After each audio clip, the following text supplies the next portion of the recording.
Snake, you said Eva said her Mauser was a Type 17, right? Yeah, what about it? That model was produced in the 1920s in a weapons lab in the Shaanxi province in China. The cartridge part sticks out lower than the original to accommodate 45 caliber rounds. The barrel and chamber are a little bit thicker too. But most telling of all, it's got Chinese characters engraved on both sides of the frame like you saw.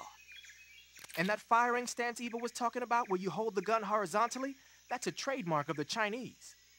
Just like you were saying, when you're firing in full auto mode, the muzzle jump effect gives you a horizontal strafing motion. They say it's especially deadly in indoor and close-range mop-up actions. The Japanese called it bandit shooting and used to dread it. Makes you wonder where she learned to shoot like that. You know that army motorcycle that Eva was riding? That's a replica of a German model. A replica? Yeah. After World War II, the Soviets confiscated an entire assembly line from a German motorcycle factory, machines and all. And then they took it back with them and started producing replicas? Exactly. Originally, that motorcycle was designed to be used with a sidecar attached. That means it's got enough power to drag a 200-plus pound sidecar around. So that's how she could pull off all those crazy stunts. Uh-huh. Of course, it takes a lot of skill to be able to control that much power. That Eva chick is something else.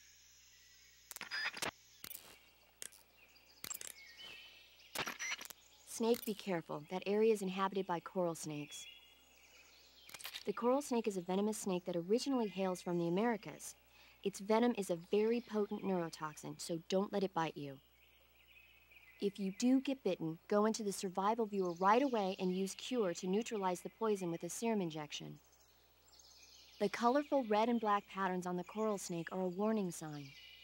Apparently, the bright, flashy colors and pattern let other animals know that it carries a deadly poison that keeps them from attacking. There are many animals that mimic the colors of known poisonous animals as a defense. See, by mimicking other poisonous creatures, they increase their chances of survival. There is another non-poisonous snake called the milk snake that borrows its coloring from the coral snake. Uh-huh. You're not even listening, are you? No. Okay, we'll talk about something you're interested in then. The taste? Yes. It says here that coral snakes are pretty good in a snaky kind of way. A snaky kind of way, huh? Snake? What in God's name? How does it look?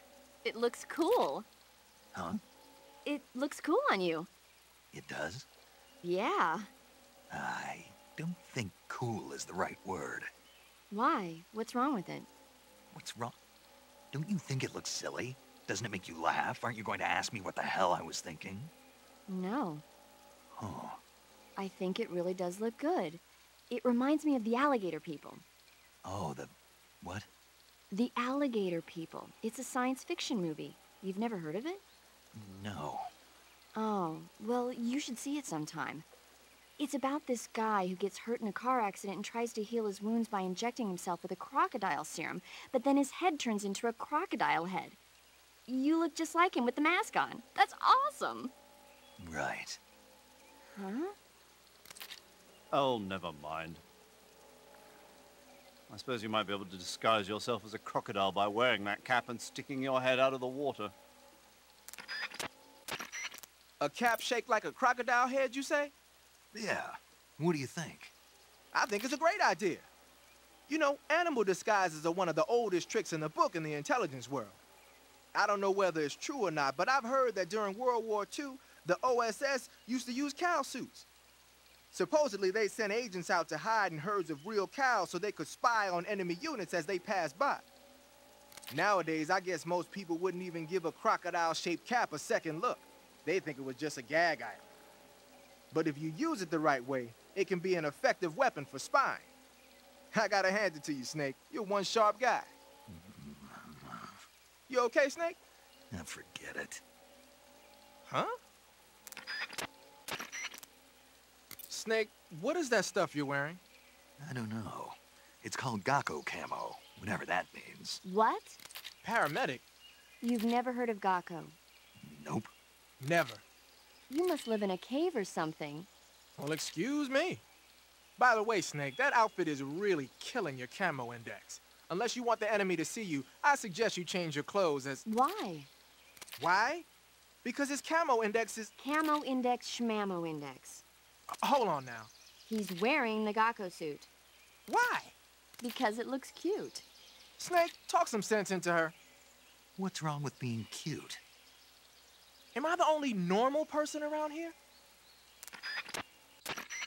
Tell me something, Snake. Why did you let Ocelot get away? I thought I told you already. Because he's still a kid? Yeah, Pretty lame excuse if you ask me. you think so? Yeah, I do. Maybe you're right. By the way, Snake, What? you know the Ocelot unit commander? Ocelot? Yeah, that's not his real name, is it? I wouldn't think so. Is it a code name? You mean like Snake? Yeah. Maybe. Why? Is that strange? No, I was just wondering why he's called Ocelot. Why's that? Well, I looked it up, and it turns out the ocelot is a wild cat whose habitat stretches from the southern U.S. down to northern Argentina. They live in a variety of different environments, from tropical rainforests to savannas. The biggest ones can grow up to 1 meter in length. They're normally solitary creatures, and their diet consists mainly of small animals and fish. During the day, they sleep up in the trees, but at night... Yeah, paramedic. Oh, right. So the ocelot is an animal that lives on the American continent. But then I wondered, why would a Soviet officer be using the name of an American wildcat? Good question. Maybe it's because he's fast and agile like an ocelot. Yeah, maybe you're right. But why'd you go to all the trouble of looking it up? Because I was curious. Was it helpful? Sure. Snake, have you heard about the massacre that happened in the forest near the village of Gnezdovo? The Katyn forest massacre, right?